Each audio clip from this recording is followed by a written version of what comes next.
What are college football recruits' thoughts on NIL?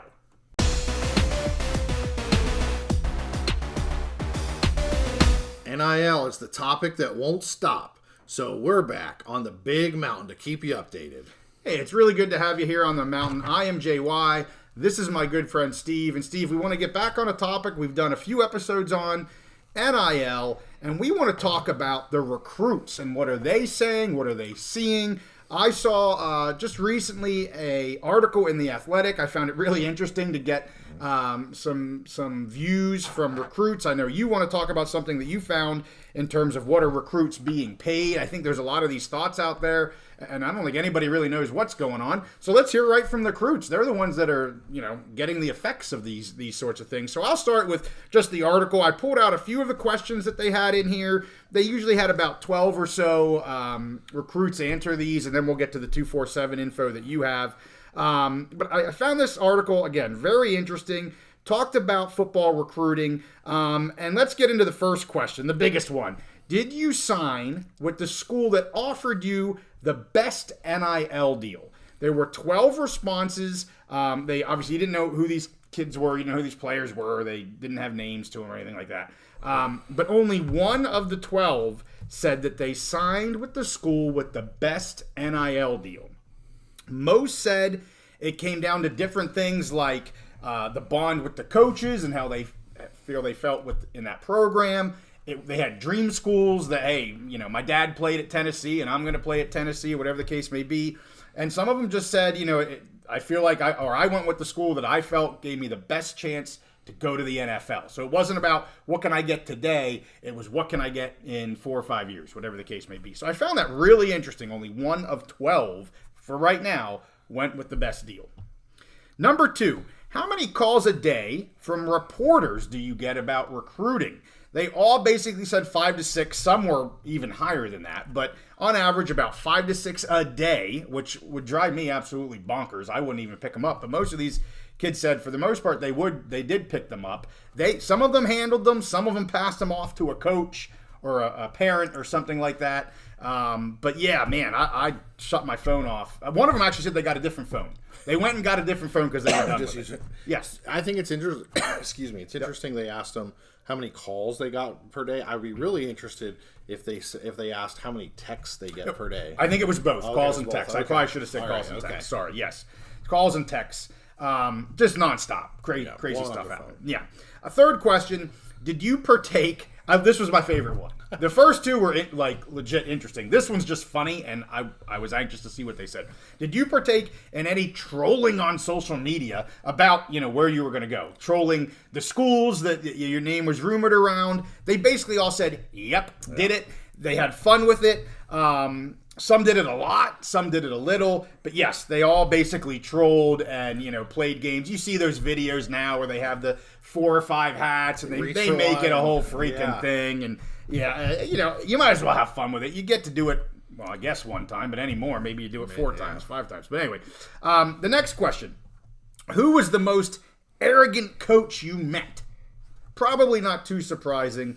Saban was 3, who he's not even coaching anymore, at least right now. Saban was had 3 people say it was him. Jimbo Fisher had 2 responses. There were some others, but Saban and Fisher, for at least these recruits, were the top 2. I mean, Saban's like Ric Flair back in the day with WWE wrestling. Comes in with all his rings. To be the man, you got to beat the man. I mean, what else? I mean, why not be cocky when you're that guy? Some of them actually said they felt like he was just robotic. Yeah. Like, I guess I take that as like going through the motions type of thing, right? I mean, he ran a machine there. Exactly. That's what he did. Yeah. So last one I want to talk about. If you could fix one thing in the process right now, what would it be? A couple things that came out. The first was just to start the process earlier. That, to me, that would make sense. Like, these are huge decisions. They're only being made even larger now because of this NIL stuff that's ongoing that you have to now factor in, depending upon, if you have a dream school, it is what it is. I hate to say your decision's easy, but you know where you're going. But if you're really, if this is now another variable that you have to consider, more time in that process makes total sense, especially for a kid that's, 18 years old or whatever he is. And then the other thing was once you commit to a school, you should no longer be taking visits. You should have to stop taking visits to any other schools. The only way to continue visiting is to just decommit, and then you're back on the market again, if you will. Again, that makes sense to me too. So, hey, let's listen to the recruits. Let's listen to these kids that lives were actually affecting. They seem to know what could be fixed here pretty well. I give them credit. And some of that stuff, we've covered different episodes about the employment issue and whether they're employees. That could easily be remedied if they become employees, sign a contract, and then you're locked in. Good point. So that was that out of the article. Some fun stuff, some interesting stuff. I like to see that. I think we get so focused, or at least reporters at times get so focused on what's happening in NIL. And I think if we listen to the students here, I think we could probably learn a hell of a lot. But, it is what it is. So let's get to you now. 247, you had some information on individual recruits and maybe some actual dollars put to them. So what do you have? Yeah, so I thought it was really interesting. I mean, a lot of the media outlets that cover college football, they're kind of doing this stuff right now, talking about on NIL and all that. And it's the off season. So I subscribe to both 247 and The Athletic. Both great avenues for college sports information. So I've been a long-time subscriber to the 247 network on the Lions 247 website. I've posted there for years. Probably some of our viewers, I've interacted with them. So this was sent out. This was a tweet. Chris Hummer sent out this information right around the time that article came out that you're discussing. So Chris Hummer from the 247 network, I think he was originally with the West Virginia website. Now he's more national. Okay. So this was like a national survey that the 247 network did. And there was just some stuff that really jumped out at me. I thought it'd be worth covering in here if people didn't see it. First of all, some of the questions, they just kind of talked about the process and kind of what they got. Yes, we're going to talk about some numbers, but also how that worked, the structure of it. So some of it really surprised me. Some of the recruits said that they got guaranteed 1-year contracts for the first year with a guaranteed dollar amount. Some of them said they had performance bonuses put on there, and also possible performance negatives put on there, where if they didn't perform, they could lose money. Some of them, they had just a dollar amount deal, where some of them also got, leased vehicles or things like that. Some of that struck out to me because it really jumped out at me with what's going on, the investigation into Tennessee and Florida, where basically, the NCAA has said, okay, NIL is allowed, but the schools can't use that as a pay-for-play incentive to come there. It has to be based on their marketability, their image, their likeness. And Tennessee has said, well, nobody's doing that. Based on this survey, every single NIL person that they talk to, there are a couple of them said, hey, you get a base salary through the collective, but for the most part, it was, I'm getting this amount to play football at this place. Right. So just wanted to go to play football and to perform at a certain level. At a certain level, like take it even another step there. Yeah. So a whole range. Through the gambit, but I wanted to go through. We have about a dozen recruits here. So recruit 1 reported that his guaranteed contract was $350,000 a year. Recruit 2, $400,000 a year. Recruit 3, $120,000 a year.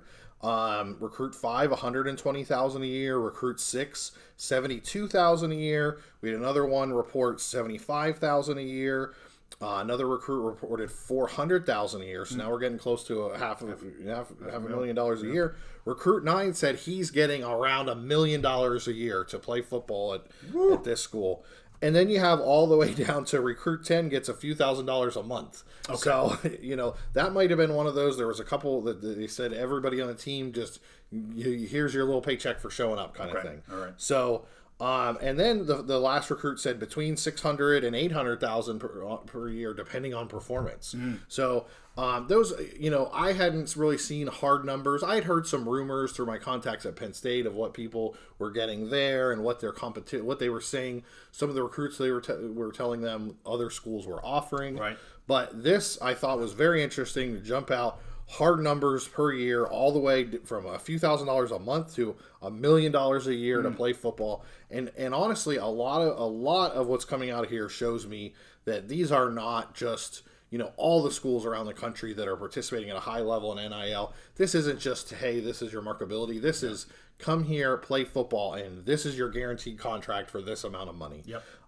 So that is what it is. Wanted to throw some hard numbers out there. And again, Chris Hummer from the 247 Network, he's been following this. So, if you want to see some more information about that, go and follow him on Twitter. Go to the 247 Network. I love reading the information they have there. And we just wanted to bring this as part of the discussion in NIL.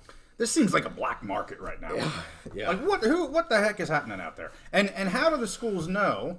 You have a recruit that you offer, say, I don't know, $300K, right? $300K, Mm-hmm. big number. And he's saying, well, I got $400K, or I got more. I don't know if he gives the number, but I got more from da da da da. And he can be BSing. I mean, where's again, it's like a black market. You have no idea what's this. Now, I'm sure there's information out there. Yeah.